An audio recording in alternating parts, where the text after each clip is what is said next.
Asante sana, nampa fursa Senator Aaron Cheruiyot. Thank you, Mr. Speaker. Thank you for this chance. I want to appreciate my colleague, our Senator Wetangula, for bringing to fore the issues that are before this House this afternoon. But I want to take a different path from the general thinking of most of our colleagues, because I have seen many of you are lumping blame on Governor Wycliffe Oparanya. Governor Wycliffe Oparanya, and I agree with those of you who have described him as incompetent, somebody not deserving of leadership. The man is indefensible. That much I agree. But the truth of the matter is that this blame on the challenges that county governments face in this day and time lies squarely in the men and women that were in that room in State House yesterday during that particular meeting. From the President to the Chair of Council of Governors and even our own leadership. When I saw photos, Mr. Speaker, that there had been a meeting between the leadership of Senate, Council of Governors and the President, the first thing that I looked out for, because I knew that this issue of agreeing on how to share revenue among its counties was going to be a long, drawn-out battle. I knew that at least if there would be goodwill on their side, they would have given a communication on what is going to happen in our counties in the interim as Senate tries to find a solution to this particular problem. The truth of the matter, Mr. Speaker, and let us not lie to the country, is that someone is trying to blackmail the Senate. Somebody wants the Senate to look bad, that it is us who have starved counties of cash. Don't fall victims into this silly trap and begin to blame Governor Oparanya. Governor Oparanya is just an errand boy. The person that we need to ask the right question, CS Treasury, why haven't you released funds to counties? Mr. President, you met Senate leadership yesterday. Why don't counties have money? Those are the people that we need to be asking these questions. Because Supreme Court gave an advisory opinion on what happens when there is a stalemate on Kara, such as the issues that is before this particular House at this particular time.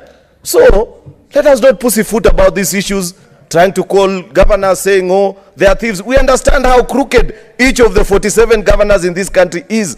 But the problem and the issue that is being discussed right now before this House is, number one, we are in September, the 15th. We are almost finishing the first quarter of these financial years, and counties have not received their monies. The question is, why are we not calling for CS Cheruiyot to either resign or do that which is expected of him? I agree with Senator Mutula Kilonzo, who has said that we must discuss the conduct of CS Cheruiyot because he's in violation of our constitution. What he's doing is not lawful. Counties should have received their funds, formula or no formula. Therefore, Mr. Speaker, if we are genuine in our calls that counties deserve to get the monies that are due to them at this particular day and time, let us have a motion, a censure motion tomorrow, tabled by the leadership, discussing the conduct of the CS for Treasury. Let him tell the country what is it that is stopping him from releasing funds that are due to our counties. Mr. Speaker, it saddens me to see people want to reduce a very important national issue, such as the shareable revenue formula that is before this House, and want to play games and political issues about it. Yet we know that the reason countries fight, the reason countries disintegrate is squarely on how you share resources in that particular country. The reason I want to blame the leadership of the Senate, Mr. Speaker, is because I want us also to tell Kenyans the truth. That the reason this House hasn't been able to reach a decision is because we have not been presented with an opportunity to vote. This is a democracy. It's not a monarchy. We don't have to agree on anything. How we have solved issues in a democracy is that after allowing the minority to have their say, the majority must have their way. The truth of the matter is that there are those of us who have caucused, and in our thinking we think we have secured the requisite 24 delegations to support a shareable revenue formula. But the leadership of the Senate has frustrated our efforts to bring a vote on this particular House.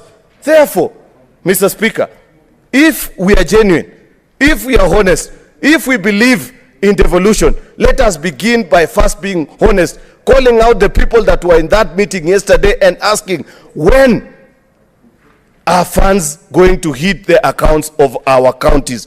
Thank you, Mr. Speaker.